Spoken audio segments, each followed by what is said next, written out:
സ്കിന്നിയാണ്, skinny fat ആണ്, അല്ലെങ്കിൽ കുറച്ച് ഓവർ വെയിറ്റ് ആണ്. സ്റ്റാർട്ടിംഗ് പോയിന്റിൽ എന്തായാലും നമുക്ക് ചെറിയൊരു എമൗണ്ട് മസിൽ ആഡ് ചെയ്താൽ നിന്റെ ബോഡി ഫുൾ ചേഞ്ച് ആവും. സീരിയസ്ലി ഒരു കാര്യം പറയട്ടെ, റഫിൽ നമുക്കൊരു 5 kg മസിൽ നമ്മുടെ ബോഡിയിൽ ആഡ് ചെയ്താൽ മതി. ഷർട്ടിന്റെ ഫിറ്റ്, ഫോട്ടോസിലൊക്കെ ലുക്ക് മാറും, നമ്മുടെ കോൺഫിഡൻസും ബൂസ്റ്റ് ആവും. പക്ഷേ ഇവിടെ ഒരു റിയാലിറ്റി ചെക്ക് ഉണ്ട്. ഈ പറഞ്ഞ മസിൽ നമുക്ക് നാച്ചുറൽ ആയിട്ട് ബിൽഡ് ചെയ്യാൻ മിനിമം 1 വർഷമെങ്കിലും എടുക്കും. ഫസ്റ്റ് ഇയർ കുറച്ച് ഫാസ്റ്റ് ആയിരിക്കും, പിന്നെ പ്രോഗ്രസ് പതുക്കെ സ്ലോ ആവും. അത് നോർമലാണ്, അത് പ്രോബ്ലം അല്ല. പക്ഷേ റിയൽ പ്രോബ്ലം എന്താണെന്ന് അറിയാം. പലരും 1 വർഷം ജിമ്മിൽ പോയാലും ഫോട്ടോസ് കമ്പയർ ചെയ്ത് നോക്കുമ്പോൾ സെയിം പോലെ തന്നെയായിരിക്കും. അപ്പോൾ ഓരോ എക്സ്ക്യൂസസ് പറയും നമുക്ക് കേൾക്കാം. ഏജ് ആയി, ജെനറ്റിക്സ് മോശമാണ്, എന്റെ മെറ്റബോളിസം സ്ലോ ആണ് എന്നൊക്കെ. പക്ഷെ മെയിൻ ഇഷ്യൂ ഇതൊന്നുമല്ല, പ്രോപ്പർ പ്ലാൻ ഇല്ല. അതാണ് സ്റ്റാർട്ടിങ്ങിലൊക്കെ നല്ല പ്രോഗ്രസ് ഉണ്ടാവും, പിന്നെ 2-3 മാസത്തിൽ നമുക്ക് സ്ട്രെങ്ത് കൂടുന്ന അറിയാൻ പറ്റും. കുറച്ച് ഷേപ്പ് ഒക്കെ നമ്മൾ ഇമ്പ്രൂവ് ആവും. പിന്നെ ഒരു സ്റ്റേജിൽ ഫുൾ സെക്കായ പോലെ തോന്നും. അപ്പോൾ നമ്മൾ പാനിക് ആവാൻ ചാൻസ് ഉണ്ട്. പ്രോട്ടീൻ കൂട്ടണം, ക്രിയാറ്റിൻ എടുക്കണം, ഡെയിലി ജിമ്മിൽ പോകണം, ഇങ്ങനെയൊക്കെ തോന്നും. സത്യം പറഞ്ഞാൽ ഇവിടെ പ്രോബ്ലം പ്രോട്ടീൻ ഇല്ലാത്ത, സപ്ലിമെന്റ്സ് ഇല്ലാത്തതല്ല, നമ്മുടെ ട്രെയിനിങ് സ്റ്റൈലാണ്. ജിമ്മിലൊരു കോമൺ മിത്ത് ഉണ്ട്, കുറെ എക്സസൈസ്, കുറെ സെറ്റ്സ്, കുറെ ടൈം സ്പെൻഡ് ചെയ്താൽ കുറെ മസിൽ ഉണ്ടാവുന്നത്. പക്ഷെ ഇത് ഓൾമോസ്റ്റ് ഓപ്പോസിറ്റ് ആണ്. റിസർച്ചും എക്സ്പീരിയൻസും പറയുന്നത് ഒരു മസിൽ ഗ്രൂപ്പിന് വീക്കിൽ 10 അല്ലെങ്കിൽ 15 ഹാർഡ് ആയിട്ടുള്ള സെറ്റ്സ് നമ്മൾ ചെയ്താൽ മതി. അതിന് മേലെ 25 അല്ലെങ്കിൽ 30 സെറ്റ്സ് ചെയ്താലും നമ്മൾ എക്സ്ട്രാ ചെയ്യുന്ന സെറ്റിൽ നിന്നുള്ള ബെനിഫിറ്റ്സ് കുറഞ്ഞു തുടങ്ങും. ഇത് നമ്മുടെ ബോഡിയെ വീക്കും ആക്കും, റിക്കവറി മോശമാക്കും. പക്ഷേ ഈ പറഞ്ഞ സെറ്റ് നമ്പേഴ്സ് മാത്രമല്ല ഇമ്പോർട്ടന്റ്. ഈ പറഞ്ഞ സെറ്റ്സ് എല്ലാം നമ്മൾ എങ്ങനെ ചെയ്യുന്നു അതാണ് മാറ്റർ. മിക്ക ആൾക്കാരും വർക്കൗട്ട് ചെയ്യുമ്പോഴും ലാസ്റ്റത്തെ ഫ്യൂ റെപ്സിൽ കംഫർട്ടബിൾ ആയത് തന്നെയായിട്ടായിരിക്കും വർക്കൗട്ട് ചെയ്യുന്നത്. എന്നാൽ റിയൽ ഗ്രോത്ത് വരുന്നത് ഒരു സെറ്റിന്റെ ലാസ്റ്റ് 1-2 റെപ്പിന്റെ ലിമിറ്റിന്റെ അടുത്ത് വരുമ്പോഴാണ്. എന്ന് വെച്ചാൽ നമ്മുടെ ലാസ്റ്റ് സെറ്റിന്റെ സ്ട്രെയിൻ നമ്മുടെ ഫേസിൽ അറിയാൻ പറ്റും. പക്ഷെ നമ്മുടെ ഫോമും ഓക്കെ ആയിരിക്കണം. അങ്ങനെ ആയിരിക്കണം ചെയ്യേണ്ടത്. ഇപ്പൊ ലാസ്റ്റ് സെറ്റ് ചെയ്ത് നമ്മൾ ആ ഡംബിൾ വെയിറ്റ് വെക്കുമ്പോൾ നമുക്കൊരു ഫ്രഷ് ഫീൽ തന്നെയാണ് നമ്മൾ ഫീൽ ചെയ്യുന്നതെങ്കിൽ നമ്മൾ അതിനർത്ഥം നമ്മൾ ഹാർഡായിട്ട് ട്രെയിൻ ചെയ്തിട്ടില്ല.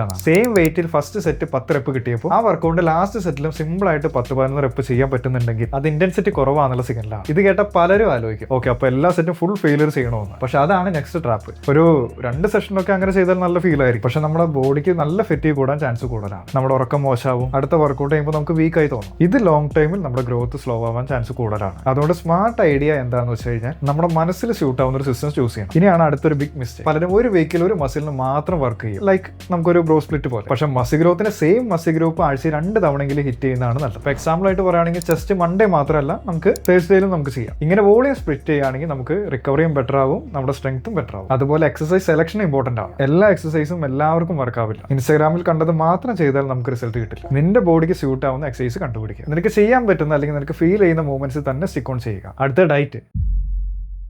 ഇവിടെ വരുന്ന ഫസ്റ്റ് ഡൗട്ട് തന്നെ പ്രോട്ടീൻ എത്ര എടുക്കണം എന്നാണ്. എല്ലാവരും വിചാരിക്കുന്ന ഒരു കാര്യമാണ് കുറേ പ്രോട്ടീൻ എടുത്താൽ കുറേ മസിൽ. റിയാലിറ്റി കുറച്ച് ബോറാണെങ്കിലും സത്യം ഇതാണ്. പ്രോട്ടീൻ നമുക്ക് ഇമ്പോർട്ടൻ്റ് ആണ്, പക്ഷേ ഇവർ ഹൈപ്പ് ചെയ്യുന്ന അത്രയും നമുക്ക് വേണം. നമ്മുടെ ബോഡി വെയിറ്റ് എടുത്തിട്ട് 1 കിലോയ്ക്ക് 1 ഗ്രാം അല്ലെങ്കിൽ 1.5 ഗ്രാം വെച്ച് പ്രോട്ടീൻ ഇൻടേക്ക് എടുക്കാൻ പറ്റുമോ നോക്കുക. ഇങ്ങനെ ചെയ്യുമ്പോൾ തന്നെ മസിൽ ബിൽഡിംഗ് സൈഡ് ഓൾമോസ്റ്റ് കവറായി. 70 കിലോ ആണെങ്കിൽ റഫിൽ നമുക്കൊരു 110 അല്ലെങ്കിൽ 120 ഗ്രാം പ്രോട്ടീൻ യൂസ് ചെയ്യാം. അതിന് മേലെ എടുത്താലും ബിഗിനർ ആയാലും ഇന്റർമീഡിയറ്റ് ആയാലും വലിയ ബെനിഫിറ്റ്സ് ഒന്നുമില്ല. പിന്നെയാണ് മെയിൻ കാര്യം ടോട്ടൽ കലോറീസ്. നീ ഓൾറെഡി നല്ല ലീൻ ആയിട്ടാണ്, റിപ്സ് എല്ലാം നിന്റെ വിസിബിൾ ആണ്. അതുപോലെ തന്നെ ബെല്ലി കുറവാണെങ്കിൽ നിനക്ക് കുറച്ച് എക്സ്ട്രാ എനർജി വേണം. അതിന് നമുക്ക് ചെറിയ സർപ്ലസ് എടുക്കാം. സ്കെയിലിൽ നമുക്കൊരു പറയുകയാണെങ്കിൽ റഫിൽ നമുക്കൊരു 300 അല്ലെങ്കിൽ 500 ഗ്രാം വെയിറ്റ് കൂടുന്ന പോലെ. ഇതിനേക്കാളും സ്പീഡായിട്ട് കൂടുകയാണെങ്കിൽ നമുക്ക് ഫാറ്റ് ആയിട്ട് സ്റ്റോർ ആവാൻ ചാൻസ് കൂടുതലാണ്. പക്ഷെ അതുപോലെ തന്നെ ബെല്ലി ഫാറ്റ് കൂടുതലുണ്ടെങ്കിൽ, ലവ് ഹാൻഡിൽസ്, ഫേസ് ചബ്ബി ആണെങ്കിൽ, അപ്പോൾ ഇതേ കാര്യം തന്നെ റിവേഴ്സ് ചെയ്യും. ഫുഡ് പതുക്കെ കുറച്ച് 300 അല്ലെങ്കിൽ 500 ഗ്രാം വീക്കിലി പതുക്കെ കുറയുന്ന രീതിയിലേക്ക് വരണം. പിന്നെ ഇതിന്റെ ഒപ്പം തന്നെ നല്ല അടിപൊളിയായുള്ള ട്രെയിനിങ്ങും കണ്ടിന്യൂ ചെയ്യും. ഇങ്ങനെ ചെയ്താൽ ഫാറ്റ് കുറച്ചുകൊണ്ട് മസിൽ ബിൽഡ് ചെയ്യാൻ പറ്റും. ഇതിനെയാണ് റീകോമ്പോസിഷൻ എന്ന് പറയുന്നത്. ഡയറ്റിൽ വേറൊരു അണ്ടർ റേറ്റഡ് ആയ ഒരു കാര്യമാണ്, അതാണ് പ്രീ വർക്കൗട്ട് മീൽ. കോഫി മാത്രം കുടിച്ചിട്ട് ഹെവി ലെഗ് ഡേ ചെയ്യുന്നവരെ കുറെ ഞാൻ കണ്ടിട്ടുണ്ട്. ഇൻസ്റ്റാഗ്രാമിൽ ഇതൊക്കെ വലിയൊരു ഹാർഡ് കോർ ആയിട്ട് നമുക്ക് ഫീൽ ചെയ്യും. പക്ഷേ റിയൽ പെർഫോമൻസ് നന്നായിട്ട് ബാധിക്കും. മസിൽ നന്നായിട്ട് വർക്ക് ചെയ്യാൻ നമുക്ക് ബ്ലഡിൽ നല്ല എനർജി വേണം. സിമ്പിൾ ആണ്. വർക്കൗട്ടിന് മുമ്പായിട്ട് ഒരു ഡീസന്റ് മീൽ കഴിക്കുക. നമുക്ക് വേണമെങ്കിൽ സിമ്പിൾ റൈസ് എടുക്കാം, പിന്നെ ചിക്കൻ എടുക്കാം, ചപ്പാത്തി അല്ലെങ്കിൽ എഗ്ഗും എടുക്കാം. അങ്ങനെ കാർബ്സ് പ്ലസ് പ്രോട്ടീൻ കോംബോ. പിന്നെ ജിമ്മിൽ പോയിട്ട് നമ്മൾ വർക്കൗട്ട് ചെയ്യാൻ കിളമ്പോ ഒരു 1/2 മണിക്കൂർ മുമ്പ്